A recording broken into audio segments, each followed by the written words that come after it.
Greetings and salutations, fellow Pokemon. It is I, Eric J. Chucky, joined as always by the boy. Hey! This is the Two Nerds Podcast, and if we sound a little different, we got the Rona, bitches! Yeah, this channel isn't monetized. No, that's not a thing anymore. You can just say it. Oh, good, yeah. So, we don't really leave our house much. We're both nerds. We didn't really do that before the pandemic either. Somehow, still managed to catch the virus. Hey, it took several years. Yeah. Fun part is, I don't know actually if I have it. He's got all the same symptoms I do, but he keeps testing negative. Well, and we ran out of tests, like, before it got real bad. And my fresh government ones haven't come in yet. So I will probably be over it by the time I get them. And we'll never know. We'll never know. He has the quantum virus. Mm-hmm. But we're fine. We're on the mend. We already went through the worst of it last week. And we were able to sit down in a room together, as we are doing now, and watch Clash at the Castle and All Out. Now, you may notice WWE pay-per-view is on here, or premium live event. Play. And we haven't watched one of those since... I'm not looking it up. It's been a long time. 2019, I think. Maybe. It was the Royal Rumble when Edge came back, I think. I think that was our last show. So maybe it was the Rumble in 2020. I believe so. So... Where Brock Lesnar dominated everyone in the Rumble. And we were like, yeah, we're good. Okay, I'm done now. So it was, really...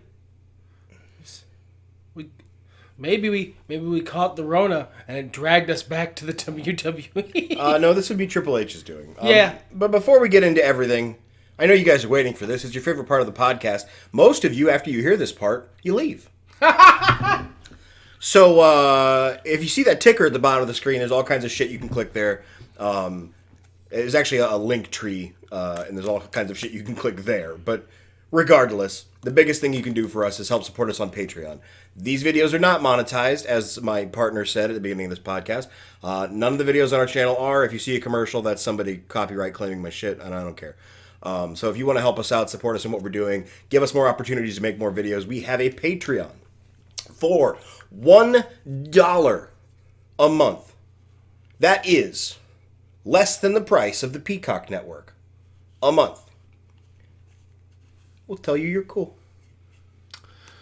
Like Rob, or a guy from Ohio, or Jesse Weock, or Passion Killer 7-Eleven. Yeah, all cool. You could also be cool for $1. For $5, you get episodes of Journey of Wrestling a week early. Everybody loves the Journey of Wrestling.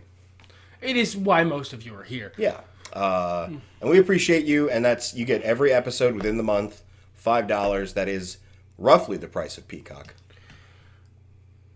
So, speaking of Peacock, do you want to start with the WWE one since we have less to say? Yeah, we're going to try to go through this pretty quick, which is usually what we say at the beginning of a 1 hour, 45-minute podcast.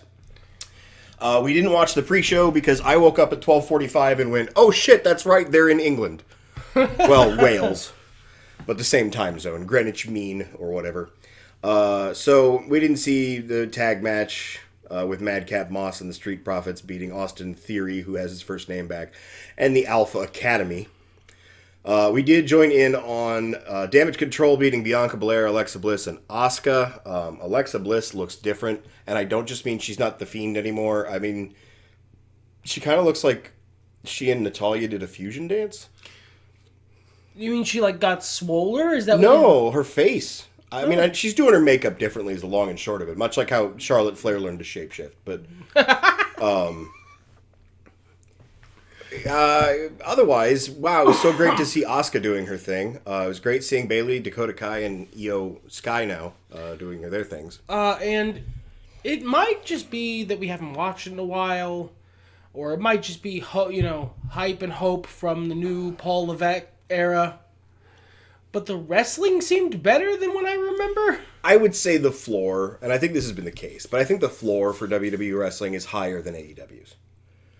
I think they just, on average, have people who are, bottom line, more capable. And I think also part of it is that this was, an event overseas, so it was only their best. It was only the people that were worth being able to afford to send over. That's fair. That's fair. This was a fine. All in all, this was a fine match. It was a nice reintroduction of things. Yeah, nice way to get back into things. Nice to see the people. Nice to see these people who I haven't seen wrestle in a while wrestle. And it was really nice, and I noticed it here and noticed it throughout the night, to hear Michael Cole as a commentator without Vince McMahon's hand shoved up his ass, because he's, as I've said for years, really good when he's allowed to just do his job. And he was allowed to just do his job, so he was doing really well. I'm glad Damage Control won after not winning the tag titles. And after being gone for so long, I think that's the right call. Yeah, this is a good way to keep their push running. Moving on to Gunther beating Sheamus to retain the Intercontinental Championship with... I like the new Intercontinental Championship. I don't know if I like it as much as the old ones, but I like it. Looks pretty fly. Yeah. Volta was a much better name. Just like by leaps and bounds. All of these guys, less Gunther, but more Ludwig Kaiser and Giovanni Vinci. They sound like fucking Punch-Out bosses. They're perfectly legitimate names. I understand that, but I don't know. It sounds like Soda Popinski's about to show up. Yeah. I will say that this is a bit spoilers for later in the show, but you had a couple different opportunities at your first major pay-per-view, your first major live event in a stadium in the UK in 30 years, to give them their British Bulldog moment, to give them a big hometown win. You didn't take it here. Why not? See, as much as you're right, Sheamus doesn't need the fucking Intercontinental Championship. Push Gunther with it. Sheamus is not old, but he's getting there. I mean, he's been in the WWE pretty much constantly since, 2008. Yeah. I mean, he looks great and he's in great shape. I'm not saying that, but his age number is going up. And that approaches an apex unless, I would say since it's the only title in WWE he's never held, give it to him eventually before he retires. Sure, maybe. Just to check the box. But now is not the time. But if not now, it's one of those things where, yeah, it was. This is a great moment to do that. You can have Gunther beat his ass at, fucking Raw next week. I don't care. Just the moment. Yeah. I feel like Gunther's getting his push. And he was a huge star in NXT UK until, I think 6 months ago. Maybe a little more. Yeah. That's fair, too. So, he does have that hometown energy, even if he's not literally from Wales. No, he is. Well, neither is Sheamus. No. Unless he's been telling us some very creative lies. We had... we're not doing spoiler-free reviews on this one because... it's free. It's on the Peacock Network. Peacock Network's the same amount as our Journey of Wrestling episodes in advance. You can probably swing it. Just go watch it. It's fine. Yeah. And in general, first of all, we're trying to hurry. Not hurry. I want to give things due attention, but we don't need to labor things too much. If you want, you want to do a quick spoiler-free review of both shows real fast? Sure, if you want. Sure. Clash of the Castle was fine. Couple weird calls, but nothing terrible and nothing great. Nothing great. Just a perfectly serviceable wrestling product experience. All Out was probably my least favorite AEW pay-per-view so far, but it was still better than probably the last 10 WWE pay-per-views I watched. Including Clash at the Castle. Yeah. All Out was more uneven than Clash at the Castle, but it had a lot more high highs and a lot more low lows for me. There was some stuff I was actually genuinely disappointed by. I thought most of the booking was very solid. There were some questionable points, but... We'll get there. All right, moving on. Liv Morgan beats Shayna Baszler, which was stupid. Yeah, that was bad. That was a bad call. Shayna Baszler should have won that match. Given the storyline going with Liv Morgan, the difficulty they've had keeping her as a baby face because of the bullshit she keeps getting into, and the fact that Baszler is, Baszler, she should have won. Should have won. And that's about the long and short of that. The match was nothing to write home about. It was fine. Edge and Rey Mysterio versus the Judgment Day. The Good Boys won. This match was shit. This match was a tire fire. And also, this was the stupidest call of the night. You explained it later in a way that could make sense. But no, I'm sorry. It was the stupidest call of the night. Dominic turned on Ray and Edge after the match. If you were going to have him turn on Ray and Edge, have him do it during the match to protect your new faction. Of, like, cool, trying to be cool bad guys in black. What are those fucking cursed? I don't understand. And it's a faction, or rather, it's a match he helped them win. Yeah. Which makes sense because Ray keeps trying to tell Dominic not to cheat and turn to the dark side. This has been the case for like a year now. So that is, proving you wrong, Pops. You need me. And there was also that, is that Ray didn't choose Dominic to fight these guys. He chose Edge. He chose Edge, which was a terrible idea because if this is the typical performance Edge is putting in, go back to retired. He was different in 2020 or 2019. Or we watched a WrestleMania with him and Roman. I don't remember which one it was. Him, Roman, and a third guy that I don't... Oh, yeah, we did keep watching that for a little while. I don't remember when we stopped anymore. No, me either. But that was good. Like, that was well good. He was well good at that. But then, this wasn't... Ray was honestly working the best match out of any of them. He kind of outworked Finn, the Creator Wrestler, Damian Priest, and Edge all at the same time. We kind of wrestled circles around all of them. Which was impressive. Yep. And Edge was bad. This was mostly dumb. I get what they were doing, but like, whatever. Then we had Seth freaking Rollins beat Matt Riddle. I actually like this. Yeah, it was a good contest. I think it was a good match. Good call. It's so guy tries to piss off the other guy, and that actually works, and the other guy loses his focus and loses as a result. Is something that happens so rarely in pro wrestling because the subversion of that, where but now I'm mad and therefore you are murdered, is so much more common these days that seeing it actually work is kind of refreshing. Yeah, the action was good. I hate Seth Rollins. That's what I'm supposed to do. Yeah, that's you. Seth Rollins is getting the exact reaction from you that he wants from you. Right. I liked his Elton John outfit. Yeah. Another thing we need to mention. I mean, this is not news to anyone, but the hyper-frenetic cuts. Whoa, boy! I forgot how bad they were, and like they've gotten worse. I watched AEW afterwards, and I noticed that I noticed their cuts more as a result of having to Malcolm McDowell myself to the cuts here.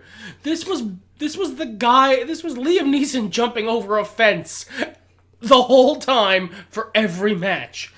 No single camera shot was allowed to exist on screen for more than 5 seconds. This motherfucker would cut away from people in the middle of a cool move to look at someone in the crowd picking their nose drunkly. Which I actually really liked. Thank you, the Wales audience, for ruining that for Kevin Dunn, because he clearly loves to do that, and every single time you guys noticed him doing it, you went from reacting to the content, which is what he wants, to pointing at yourselves and marking out for yourselves on the screen, which is not what he wants, because he would quickly cut away, and you did that a bunch, and it made me laugh every time, because fuck Kevin Dunn. Shout out to the guy in the Better Dad Than Chris Benoit t-shirt. That is a low bar, but you have cleared it by the fact that you, kid, still here. And yeah, finally we have the main event. This was pretty solid, I guess. Was Roman Reigns beating Drew McIntyre. They had a lot of nice false finishes in this, I think. Yeah, this was a well-wrestled match. They did a good way of protecting, a couple good ways, actually, of protecting Drew, while at the same time keeping the belt on Roman. I would say the first 15 minutes of this, though, was fucking slow. Weirdly, and unnecessarily. It was a 30-minute match. You guys both have the gas to go for 30 minutes. You didn't need to spend 15 minutes of it kind of plodding around before you decided to start wrestling. Yeah, I've seen plenty of matches with the what I call Japanese-style build, where you start very slow with very small spots. I mean, it's basically AEW's go-to for like half their roster. This was not that. This was slower than that. It was like, hit a guy once, take a walk around the ring, think about life, get a lemonade, drink the lemonade, recycle the lemonade container, get back to the ring, wave at the guy to remind him that it's time to fight, hit him again, rinse, repeat. And it wasn't interminable, but it wasn't fun to watch. No, it wasn't. It really brought the energy down, and not Not in the good reset the audience for the big finish kind of way. It did do that. I just think they went too far. I think if this weren't a bunch of overexcited, drunk UK citizens, that it wouldn't have worked that well. I think you would have had a bored crowd. Or you would have had to work a lot harder than you did to get them back. Yeah. But again, this is the other time you had the opportunity to give the crowd the big win for doing, they're back for the first time in 30 years that you talked about, I think, roughly 40,000 times during the evening. And you failed it again. Not that I disagree, really. I mean, yeah, of course, you're probably going to want to keep the titles on Reigns at least till WrestleMania. But if you're not going to do it here, Sheamus should have won. One of those two men should have won a match. I would have booked the card a little differently, me. Now, and this is why, when we sat down, I was like, I'm willing to watch this. I didn't watch the last pay-per-view where Triple H was in charge because he had like a week. I mean, they had known about it for longer, but it was still Vince's booking up until then. This is still, as someone who has booked even fake wrestling federations, E-Feds and of course Journey of Wrestling, was a different beast. You need to take time to get the old guard out unless you fucking clear the table. And Triple H has not cleared the table. I am looking forward to the next pay-per-view. For me, that will be the watermark of, am I interested in WWE in general again? Yeah, he had to do some work. He had to, this is still cycling out the water, as it were. And it's an overseas pay-per-view. And I will say this, we walked away from it going, what the fuck is happening? Yeah, that's true. A boxing man came out and decided to sing American Pie, and no one stopped him while they were on air. Even Drew McIntyre said, "Are we still on air?" I'm just having a laugh. It was funny, and I get why you would do that for the UK crowd. That's exactly the kind of thing you do at the end of every pay-per-view and even just regular show. You have a bit of fun after. Yeah, to send the crowd home happy, especially if the heel just won.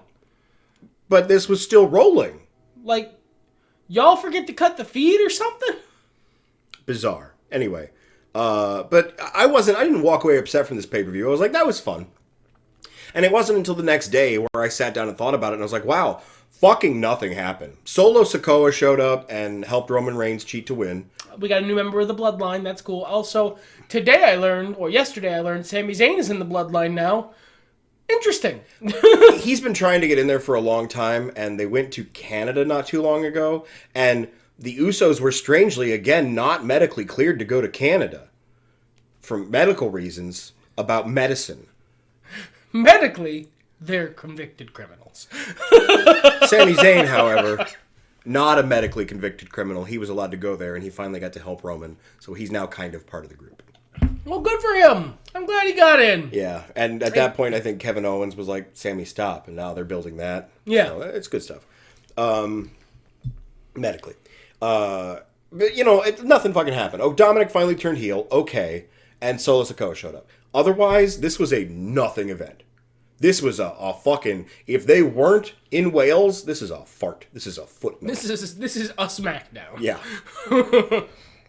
And, the main event was pretty good. The Seth Rollins match was pretty good. Gunther and Sheamus was a good match. It was a good strike match. Those aren't my favorite, but, man, they put on a really good one, and we saw several good strike matches this week. Well, I mean, that's kind of what Gunther is known for. Yeah. It's just battering the fucking bejesus out of you and turning your chest to hamburger.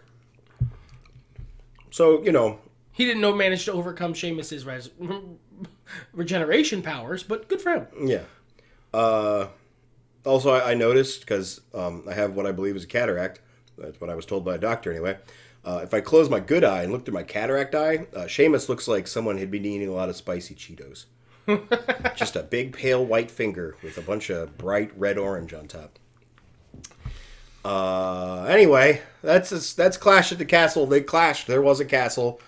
And then everyone couldn't manage to figure out the lyrics to Sweet Caroline. Let's move on to a day later, $1 shorter. No. $45 more expensive, actually. Okay, well, $45 shorter. The pizza was more expensive. The pizza, we ate pizza and it was legitimately more expensive than the pay-per-view. We got expensive pizza. We did in celebration. It was East of Chicago pizza, for we are east of Chicago, where the pay-per-view took place. Yeah. This we watched the pre-show for, because AEW always puts great matches on the pre-show. Yeah, they make me want to watch it. And the pre-show itself was a good show. Yeah, it was a good, it was a really good Rampage. I'll put it that way. Yeah, that's a great way of putting it, actually. Sammy Guevara and Ty Mello beat Ortiz and Ruby Soho. Ruby Soho got her nose broke by... something. So I remember it was Ty or if it was Jericho Appreciation Woman. Who knows? I think it was probably Jericho. Anna J. Yeah. Couldn't remember her fucking name. Anna Jericho Appreciation Society. This was fine. I didn't expect them. My predictions for this one were fucking... I had this. There were like 3 matches I did not get right. But I figured they weren't going to take the AAA titles. And no, on the pre-show, no. Those weren't changing hands. It was a decently wrestled match. Ortiz was dressed weird. They were doing a shout out to Bull Nakano and my mind is blank. Another major female wrestler from the late 80s. Good for them. I don't know who these people are, and I don't care.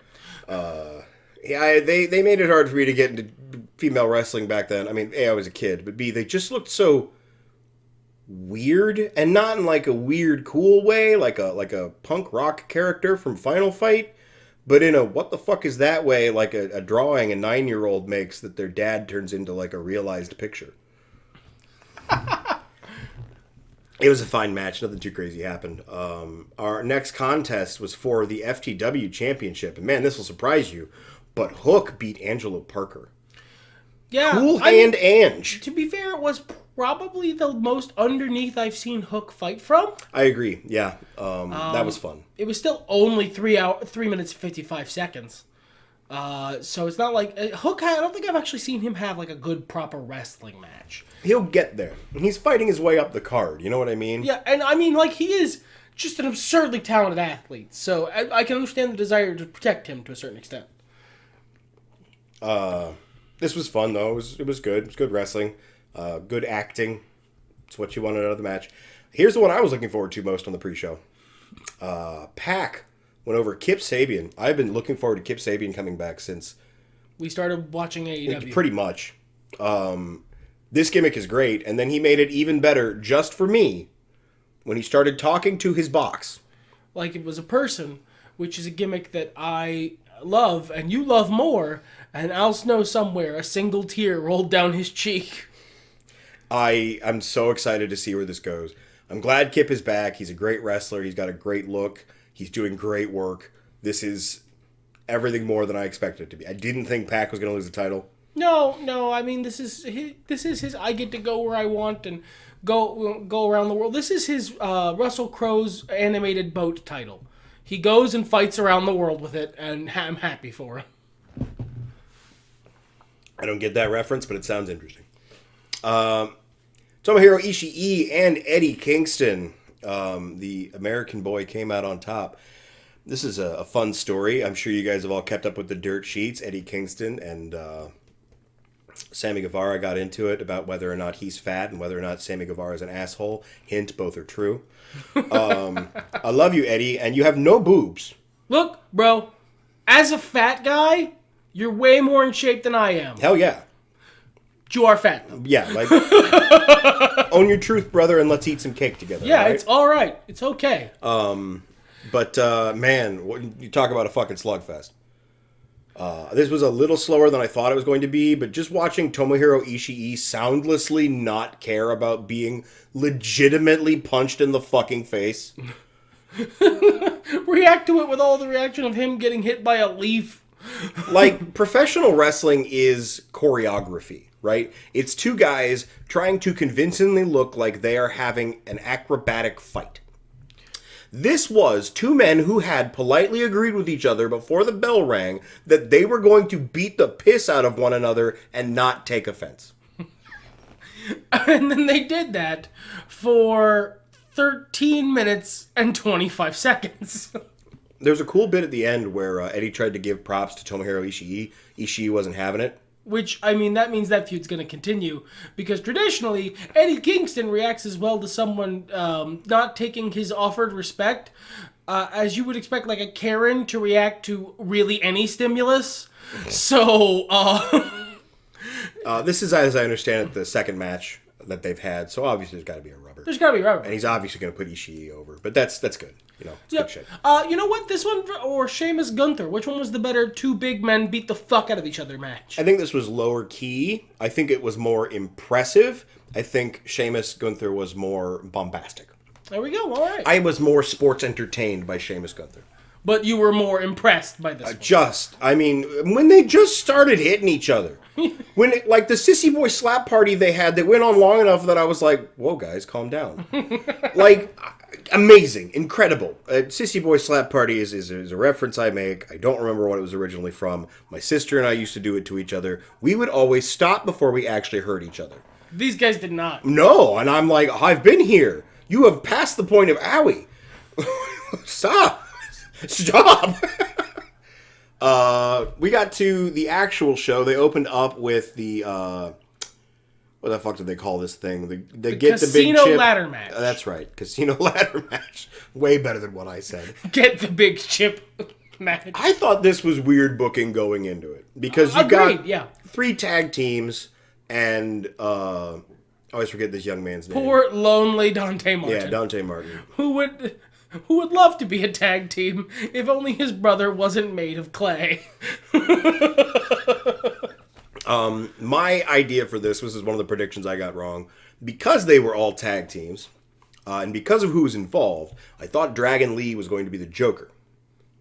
And I thought Dragon Lee was going to help the Lucha Bros get the victory and, you know, spark a feud between him and Andrade and Rush and the Lucha Bros, you know, just keep that momentum. Because, I mean, to be fair, it was 2 tag teams and then 2 guys who are members of the same stable. Not really a tag team. Right, I mean, that's fair. They were still cooperating. Yeah, but it became like a 3-way tag match. Yeah. And, look, that's fine. I'm torn. Because when you put guys who are allies in a singles multi-man match, I always want them to work together. And, you know, because that's what logically they would do. And no wrestling fan ever seems to take, you know, enough time with them doing that before the sudden but inevitable betrayal. But when it's all tag teams, you are kind of showing your hand there. Yeah. That you wanted to book a tag match, but you needed to get a singles thing out of it. The singles thing, which even though you already know what happened, I'm going to preserve the reveal for the narrative sake of this podcast. It ended with a bunch of ninjas approaching the ring. Classical ninjas, stage ninjas, that is to say. And one of them climbed the ladder after the rest of them beat the shit out of everyone else in the match and snagged the chip, as is the title of this match. And that was Stokely Hathaway. Who's not in the match. No. And, I mean, commentary was delightfully confused. What is going on? This is not... I love the earnestness of AEW commentary because it seems like they're all experiencing this for the first time. And to be clear, I loved commentary for this show because until Dad showed up, until Jim Ross came out, these dudes were doing full-on Dark Elevation commentary. They just were relaxed and fucking shooting the shit and making corny jokes at each other. They didn't give a fuck. The fact that Shivani never spoke to Taz... After the moment where... Yes. He did. He even pointed it out, lampshaded it, but like 4 times, Taz would be like, hey, here's a great point that I made. I'm Taz, making my Taz voice, saying Taz things. And he's like, great point, Excalibur. Taz is like, I'm Taz. It happened 3 times, and the 3rd time that was the 3rd time, Shivani, I am Taz. And Excalibur, it's my thick Brooklyn accent. It's confusing him. Good shit, guys. Just guys having fun, playing around. I like. And then it. Dad showed up, and they had to act like professionals. Yeah. So the guy you see on the title card there, he came down to the ring to the Rolling Stones' "Sympathy for the Devil," and accepted the chip from Stokely and all of his Stokely goons, and then walked away with it, and teased revealing himself, and then. No, I'm not going to reveal myself. You guys don't get that yet. And then they left. And that was really intriguing, interesting booking. Yes. And also that mask rules. Yes. I liked that a lot. And then we moved on to another thing I liked a lot, which was the Elite taking the tag titles from Hangman, or the Trios titles for the first time from Hangman and the Dark Order. This is one of the two matches that I would say were maybe match of the night. This was an absolutely excellent match. I feel like, for me, it only loses out to match of the night because of some overbooking in the story of the match. You have a lot of moving pieces going on, and, like, this match that should have been about the Dark Order versus the Elite became much more about specifically just Adam Page than it needed to, and that is all that kept it from match of the night for me. The wrestling was absolutely phenomenal. I don't know. I thought it worked. It might not have been what I would have booked specifically, but I feel like it worked. Incredible contest. Not much to fucking say. Kenny Omega pulled a Iggy Pop on the way out. Yeah, he challenged the rest of the roster to beat that. And the next match failed utterly. Yeah. Jade Cargill versus Athena was the worst match of the night. It was the worst match of both nights. And I think, completely undisputed there. Yeah. Absolutely true. Wrong person won. It was bad. It was wrestled badly. The baddies missed the literal one spot of import they had. It wasn't quite Papa Shango bad, but it was close. And buried Athena's finish as a result. And thus buried Athena after a goddamn 3-month-long build to this match. This was stupid and bad, and I hated it. So, like, going into this, I was asking myself, is it time to take the TBS title off of Jade? What does Jade do after this? And the answer I had was, well, go after the women's title, obviously. Because, she misses a move here and there that's not perfect, but overall, she pulls a decent match. Yeah, but, like, she shit the bed real hard on this. I don't think she hit a move. She wasn't sandbagging, but she was just fucking up. I mean, everyone has a bad night at the office, don't get me wrong. This was the worst I have seen from her. Like, this shows that Athena is out of her league. And if that's true, she's not ready to be further up the card. So I get why they didn't have her lose this match and, put the TBS title on Athena.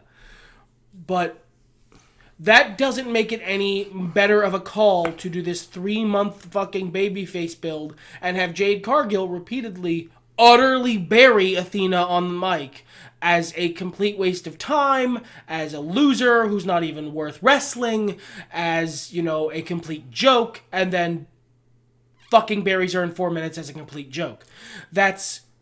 You don't completely bury your opponent because then it's not impressive when you beat them. I think it would have been better if if Kiera Hogan and Layla Gray had been more involved in the match, or if their involvement had been more timely. I would still think even if it was, there maybe should have been more involvement. Because there is story to go out of there. And they still might try to spin it that way. But if they do, it's copium because they failed at that. The Kiera Hogan and Layla Gray had one fucking spot to hit and they missed it. And nothing was stopping them from hitting it. So it was just them being ridiculously stupid. The timing was just... They fucked it up. They fucked it up hard. And the rest of the match was worse as a result. This has made me go back to square one on how I think about most of the AEW women's division. I don't know at this point. And I'm not trying to be hyperbolic. I thought I had a handle on where things were. I don't fucking know. I don't understand what backstage looks like. This has completely shaken my grasp of the company in this specific division. So I don't know where to go from here or what. I'm just going to gotta go with the flow and pretend like this is the first time I'm watching it, basically, because I have no other choice. And I like Jade Cargill. I want that to be very clear. Oh, yeah, me The too. She-Hulk costume was excellent. It's not that I don't like Jade Cargill. It's that this match was fucking clown shoes bad, and you absolutely should have had Athena win. With the build you went with, where Jade was completely burying her on... Or if you weren't going to have Athena win, have your heel with an entourage, have their entourage more obviously involved in the victory. Make it the heel victory. It's just... But anyway, it was like 4 minutes, and we've almost given it that much time, so... Yeah. The next match was technically sound. I was disappointed the Motor City Machine Guns didn't do more. They were like the Motor City Potato Guns, maybe? They weren't... This match was technically sound, but I didn't care about it. Well, and we were all three of us reeling from the match before it. Yeah, I think that's honestly, like, alright, so the next match is Wardlow and FTR, is, alright, The Pinnacle versus Jay Lethal and the Motor City Machine Guns. Which I was excited for. Motor City Machine Guns were legitimately in my favorite match of the only TNA broadcast I really ever watched. So it was them and Beer Money, and it was my favorite match of that night, and I remember it to this day, and it was like 2009 or some shit. So, like, I was actually really excited. The match before it sucked all the energy out of the room for me, such that this match was halfway over before I could even fucking think about it. I was watching it. There was not that much going on. It just wasn't... It wasn't the best of FTR, it wasn't the best of Wardlow, it wasn't the best of Jay Lethal, and it wasn't the best of the Motor City Machine Guns. I don't know what speed they work at now. God, I hope that's not their best. This was a fucking snooze match on Dynamite. This was not a pay-per-view quality match. Period. Now the match after it, which was what is that child's name? Finley versus Sanjay Dutt. A+, well booked. Yeah, right, guy won. Yeah. Could you imagine if Sanjay won? Just laughing. I beat the little girl. Yeah! He'd do that shit, too. He would. Yeah, and the Powerbomb Symphony at the end was fine. I like Wardlow as an athlete and a competitor. I'm tired of this. Put him against people he's actually threatened by. Hey, speaking of, the next match is Ricky Starks versus Powerhouse Hobbs. I should say one more thing. Samoa Joe did return at the end of the previous match. So that's cool. Yeah, I'm glad Samoa Joe's back. He's got cool music. Done being sweet tooth. It's not as cool as his WWE music, but it's still pretty cool. Ricky Starks versus Powerhouse went exactly the way I wanted it to. Same. And to be clear, I'm a much bigger fan of Ricky Starks than he is. I still wanted Powerhouse Hobbs to win this match. So this is my thoughts going into this. Powerhouse Hobbs needs bumped up the card. He is a great heel. They're treating him as neutral, which fine, whatever. But he's a great heater. I'll put it that way. And he needs to be in a place where he can hang with people of his charismatic capability, where he can make other people shine very well and shine even better in that reflection. Ricky Starks winning this match is a great, moral victory for the babyface. But it doesn't do anything for Ricky Starks, really. No. I don't think Ricky Starks can survive up the card right now. I don't think he's that good yet. I think he'll get there, regardless of my interest in him. I just don't think he's got the kind of... Whereas I totally think he could survive up the card, but I don't think he needs to beat Hobbs to go there.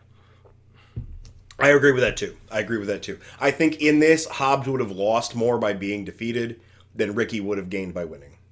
And thus, it is the right call to have Hobbs win. And in short order as well. Yeah, it was 5 minutes. This is a good example of a 5-minute match where the heel wins.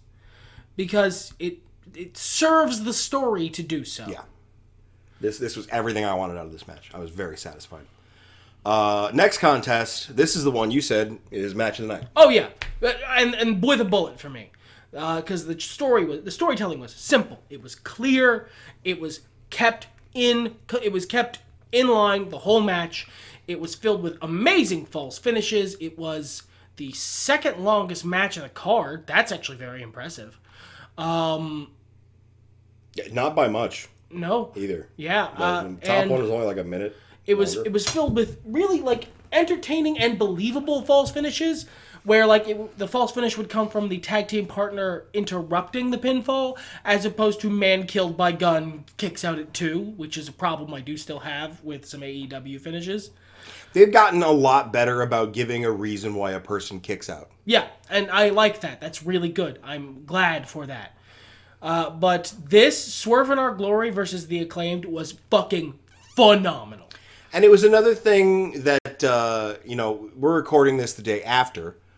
Some time away from the match gave you a greater perspective on things, because you were a little upset by it in the first place. I mean, look, I still think the Acclaim should have won this match.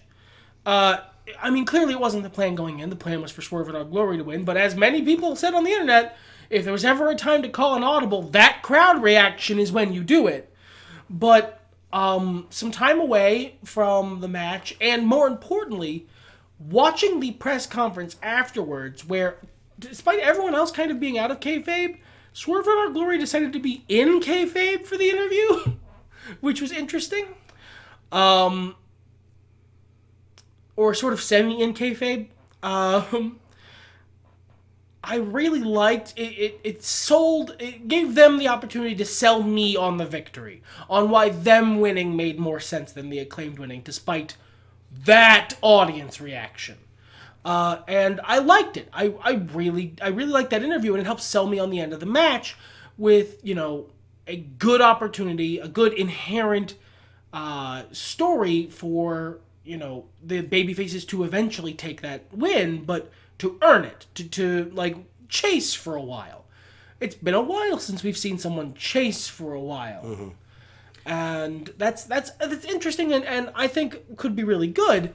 And also, they did point out, and rightly so, that one of the reasons the Acclaim got the reaction they did is because Swerve in Our Glory made them look like they were made of pure printed money. The turnaround I've seen on Max Caster in the last year, since we've been watching, and his in-ring ability has been phenomenal. Yeah, Max Caster has gone from a decent pro wrestler, who was decent and pretty good on the mic, to a really good promo who's really good in the ring. Yeah. And it's just been a universal come-up, and it's been fucking phenomenal to watch. I just don't think it's time for Keith Lee and Swerve to lose yet. And you know what? Swerve Strickland and Keith Lee agree with you. Yeah. Speaking of, Swerve, you mentioned you listened to all the podcasts. If somehow you are listening to this, thanks, man. $5 a month and you get to be cool. If $5 a month he gets Journey Wrestling episodes early, I don't think he gives a shit about that. $1, Swerve. I think you got that, brother. You know who is cool without paying? Keith Lee. He is. Are you going to stand for that, Swerve? That's no, he's nodding like, yeah, Keith is real cool. Yeah. Anyway, bye. And then he clicked it. I hope he hit like and subscribed to the channel before he left. Yeah. I've enjoyed Swerve since he showed up. I thought it questionable that he and Keith Lee be a tag team, but they are taking the effort to write this tag team as a unit and telling a story through it. At this point, I don't know where... See, the tag and the trios divisions are great because AEW's roster is so fat right now, especially with it inhaling ROH like Kirby for the time being, that there's nowhere for your single stars to go. So if Keith and Swerve lose these titles, that is when they break up. Oh, absolutely. Well, I mean, they've also been... That's acknowledged diegetically. Sure. That's in universe, is that as I think it was in the interview, you know what solves all problems? Winning. There you go. But after their post-breakup feud, I don't know what the fuck either of them is going to do. Because they're not putting Keith Lee toward the top title anytime soon. Which is a criminal error, just so we're clear. I don't understand the AEW top title, but I feel like I don't understand most Fed's top titles, so it is what it is. Criminal error. They just don't have the time for it. There's other shit going on constantly. Other egos to feed. Oh, yes. They don't have beer anymore, so they have to have something.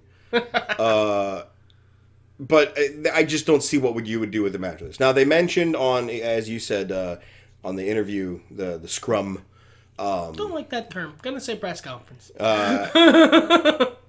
Is they're going to maybe do a rematch at the end of the month?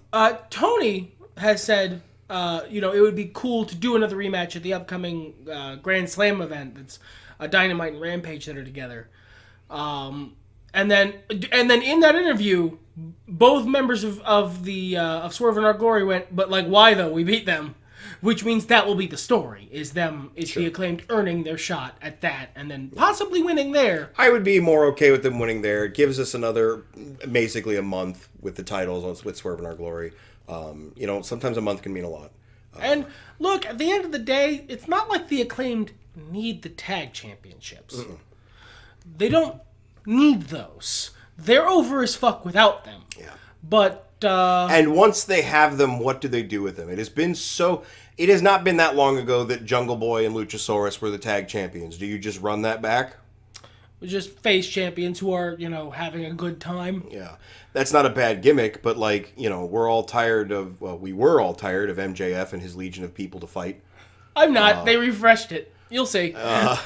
But and that's good, but Jesus Christ, do something else.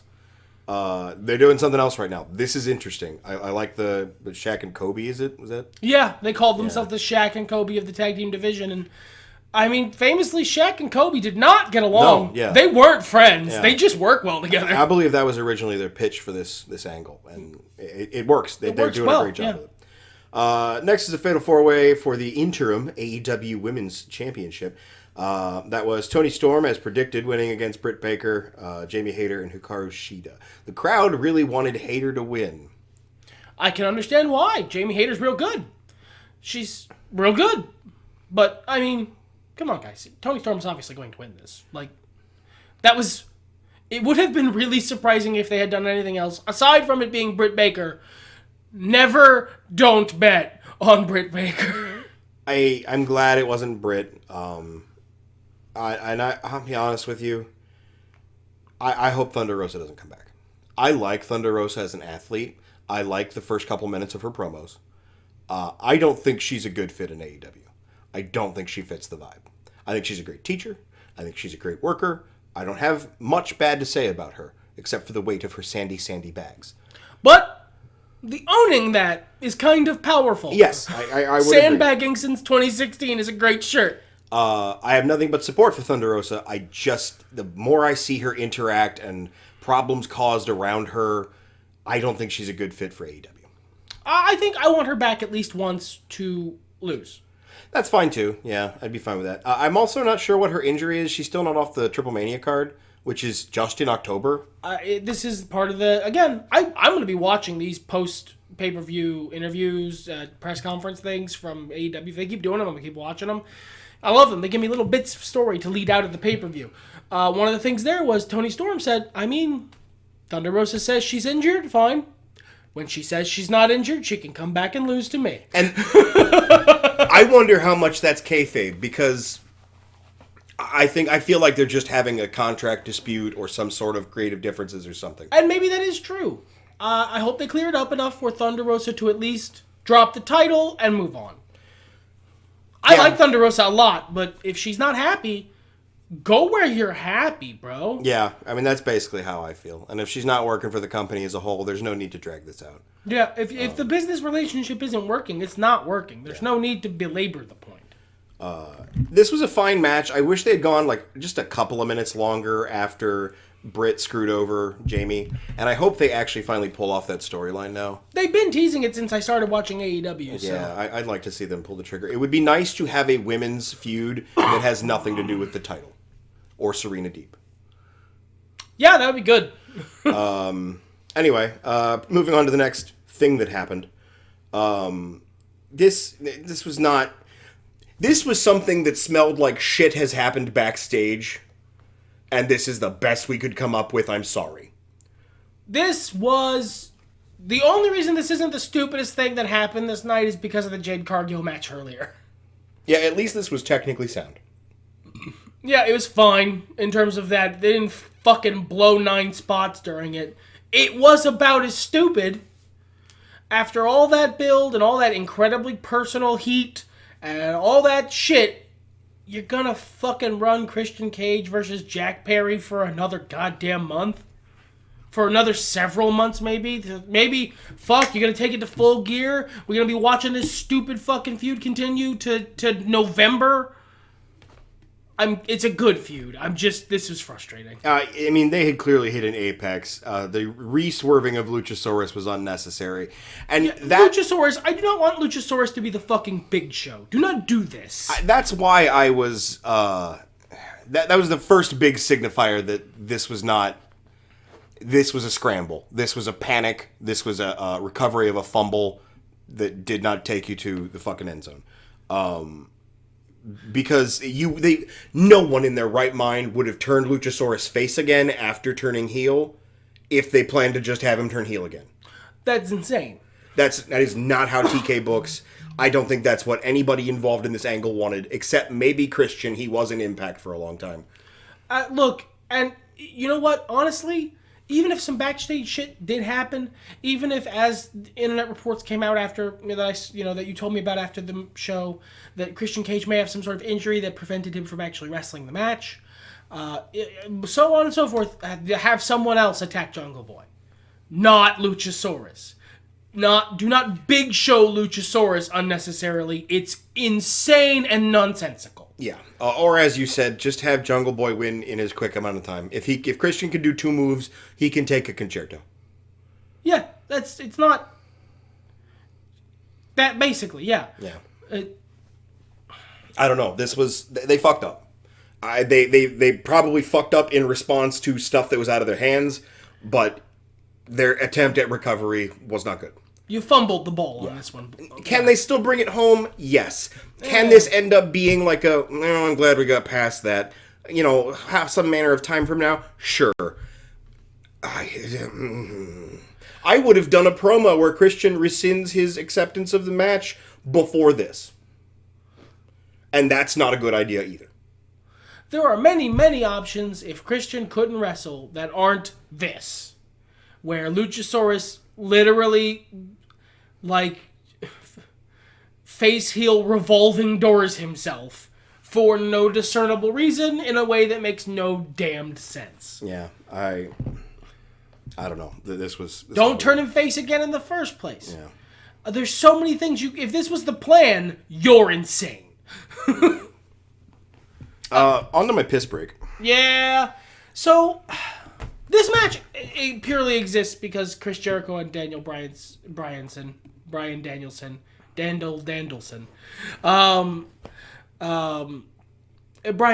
and Chris Jericho wanted to wrestle each other. Sure. Since he showed up, they've wanted to just have a singles match where they just had a wrestling match. And Chris Jericho's really enjoying, and more importantly, TK really fucking loves the Lionheart Chris Jericho idea. It's fun. It's also what he grew up with. He was a little ECW mark when he was a kid. Yeah. Yeah. So, Well, if you ask MJF, that makes sense since he doesn't pay his workers. Hey! What up, Paulie? But I don't care. I don't fucking care. Look, Bryan Danielson is not one of my favorite wrestlers by any stretch in the first place. He's fine. I'm glad he can wrestle. He's wrestling a hell of a lot better than Edge. He's great. He's a great addition to the roster. I think he is the best balancing force to Jon Moxley that exists in this world. I liked them as a tag team more than I ever liked either of them individually. And Chris Jericho is probably the best there is at what he does, which is make you hate him. Yeah, he is last generation's MJF. He is so good at making himself the most hateable motherfucker on the planet. And he loves doing it. He genuinely loves making it, he loves talking about how fucking delusional his character is. Yeah. And insufferable. And he is. But the problem is that's not always that fun to watch. Well, and even when it's fun to watch, Chris Jericho matches for me are not exciting. There is only one motherfucker on the roster who's been around as long that loses less. And that's part of it, yeah. It's not that he's not good at wrestling. He is still really good at pro wrestling. Yeah, I mean, he has his botches, but, it is what it is. The results are usually pretty predictable. Yeah. In almost all circumstances, Chris Jericho's going to win. Mox is almost always going to win. And if the other guy wins, usually it's in a situation where it doesn't really matter. Yeah. Like, if Danielson had won this match, what does that mean? Nothing. But Chris Jericho won anyway. Yeah. It was a contest I had a lot of fun with. I wasn't super happy about the ending because of what it meant, what it might mean, rather. That is Miro, Darby Allin, and Sting taking on and defeating the House of Black. I love Miro. Darby Allin is fine. He's fun. He likes turtles. Sting is a crazy old man who seems to live to make me afraid for him. Literal jumps from very high places and like the tops of entranceways, apparently less damaging than one, parenthetical numeral 1, match with Seth Rollins. I mean, you saw that bomb into the barricade. I'm surprised he still... He knocked the fucking mat back off of Riddle's name. But I really fucking wanted the House of Black to take this. Because they needed... Look, it's not like they don't get wins. I looked it up after. They beat Death Triangle. They do get wins. They get wins on Dark and such, and Dark Elevation Hyper Time, or whatever the fuck they call it now. But... I feel like they needed this win. I don't feel like this is unrecoverable, but I am more concerned that the personal issues Malachi Black is going through are going to cause him to leave the company or take a lesser role, and I don't think the House of Black survives very well without him. Well, the House of Black probably shouldn't survive without Malachi Black. It's just such a good gimmick, though. Look, I'm not saying it's a bad gimmick. I'm saying you built the gimmick around one guy. Well, and I don't know, man. Maybe there's a way to keep it going on without him. I don't know.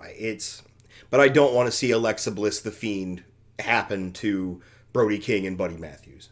Or Julia Hart. I mean, she just could be someone else for a little while. Manage somebody else. Go hang out with the bunny. There's out options for... And both of those guys are capable talents, but like...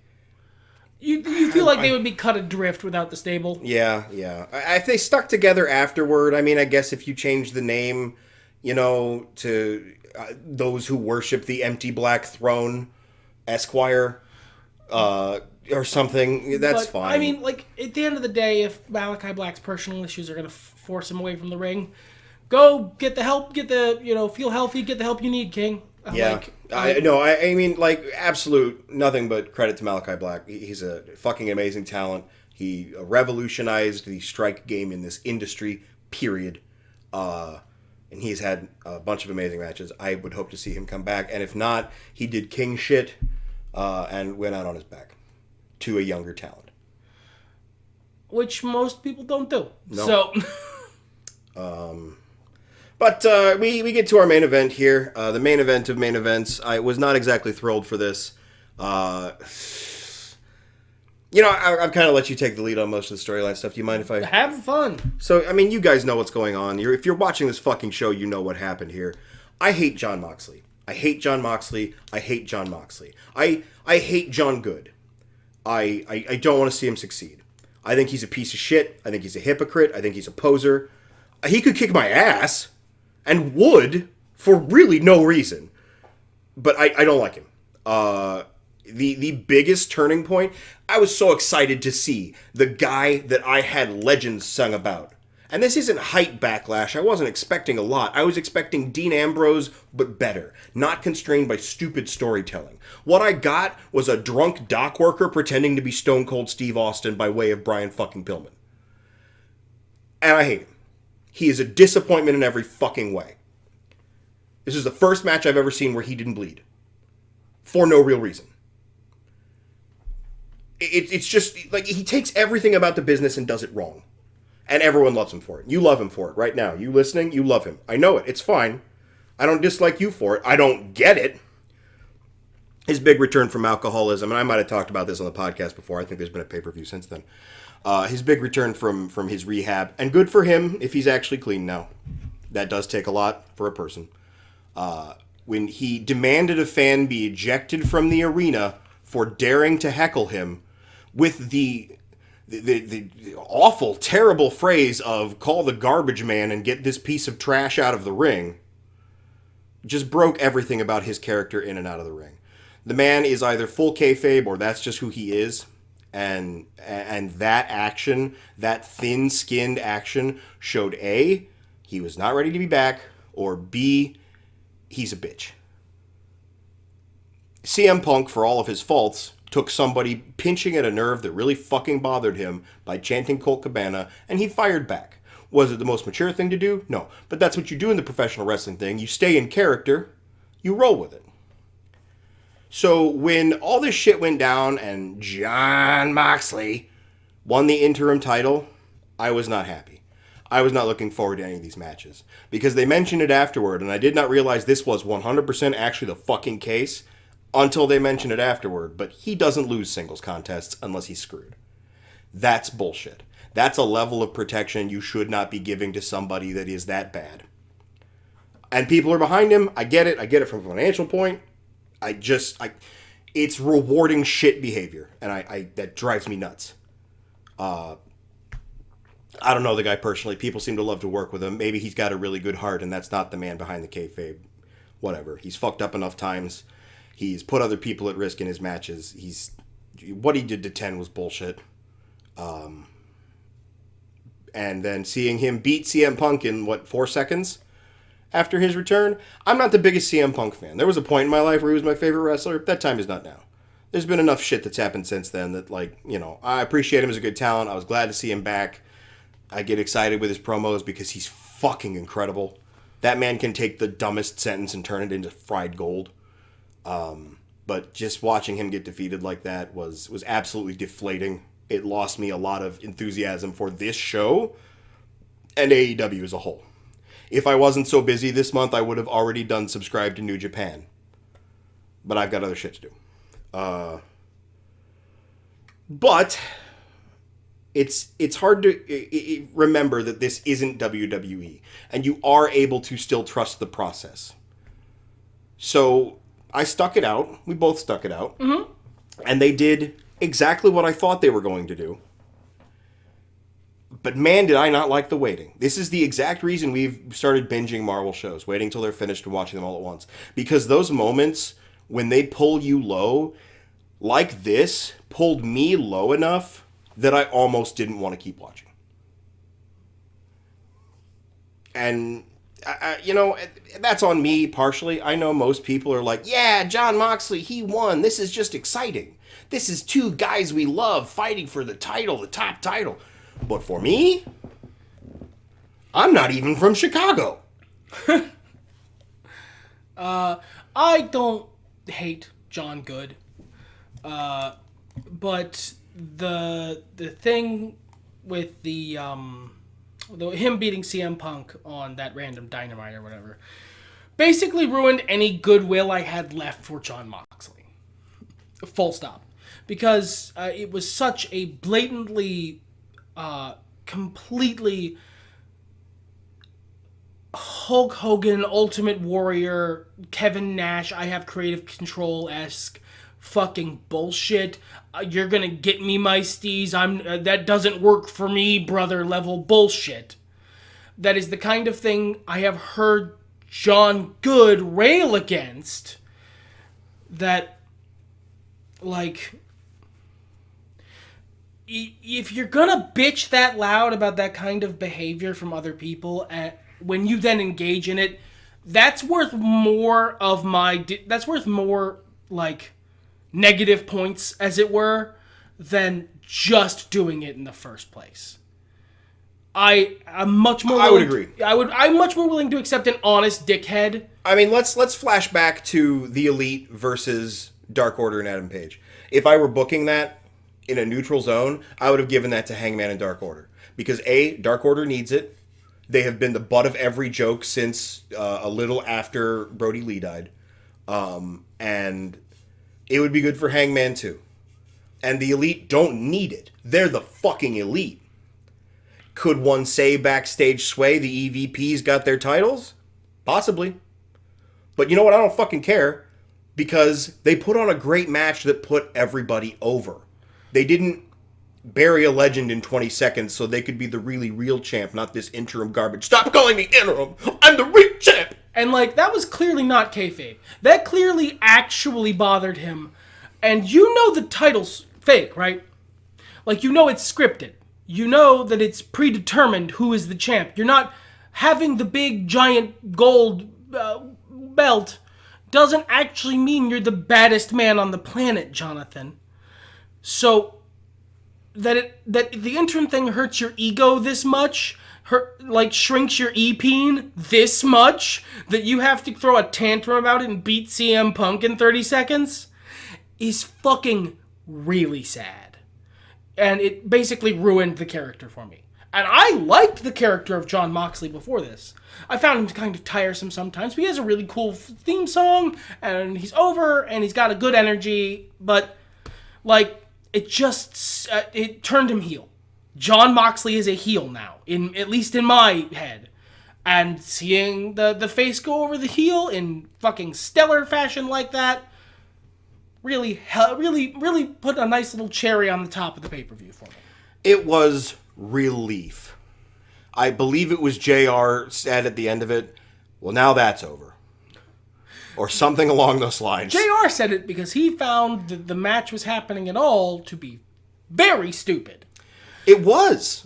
It was very stupid. In his mind, CM Punk shouldn't have gotten another title shot.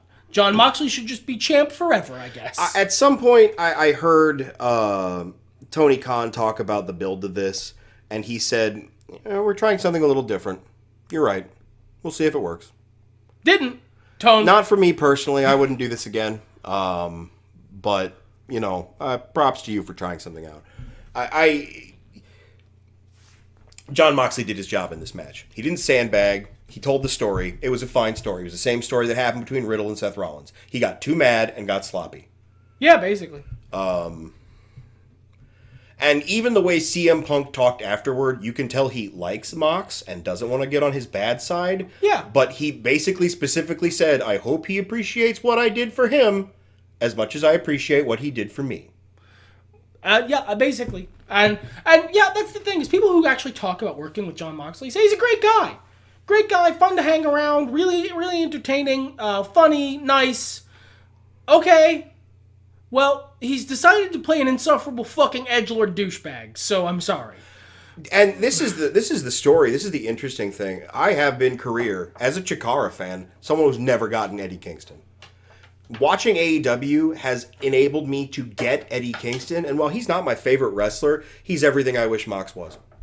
Yeah, I would kind of wish Eddie Kingston was getting the push that Mox is getting. This is the kind of guy who, he puts on a better match. He doesn't feel the need to bleed all the time for no reason. He genuinely just wrestles a better match almost every time that the two wrestle on the same show. Eddie blows Mox out of the water. He cuts a better promo. He has a better sense of respect. Out of the fucking game, he gives money to charity. He's a hard-working, honest guy. Like, this is everyone Jon Moxley should be, and he's not. He isn't. But CM Punk wins. CM Punk is the new AEW champion. He's also a two-time champ now. I just don't get the logic behind this, but none of that matters anymore. Nothing matters anymore. Because my boy's back. Your boy's back in town. My favorite AEW wrestler is back. Penta. El Cero Miedo. Oh, wait, that's probably me. Yeah, that's you. Kind of looks like him, though. Yeah, the devil decided to come back. The Joker revealed himself to have been MJF the whole time. And I'm so happy. MJF is the best heel working today. Period, yeah. I'm glad he's here. I'm glad he's going after the title. I feel bad they couldn't have the Summer of Punk because what a phenomenal bookend that would have been. Yeah, if Punk hadn't broken his foot and had won when he won and just defended when the whole summer like Jon Moxley did, and then MJF left when he left and then came back now, that would have been perfect wrestling bookending. Yeah. Absolute perfect long-term storytelling. Reality got in the way, and that sucks. Yeah. But he's back now, and we're going to get some great promos, and he's got a whole new stable full of goons to put in front of CM Punk until he's allowed to fight him for his title. I'm not sure how it's going to work, but He'll figure it out. He's MJF. And it's a new stable of goons. What a fresh coat of paint. Yeah. I like that a lot. I feel like there was one other thing I wanted to say. I'm not doing a bit here. I feel like there was one other thing I wanted to say before we closed out. I don't know what it would be. No, I'm not sure what it would be either. Everything's better when MJF talks about it? Well, that's just true. Fuck it.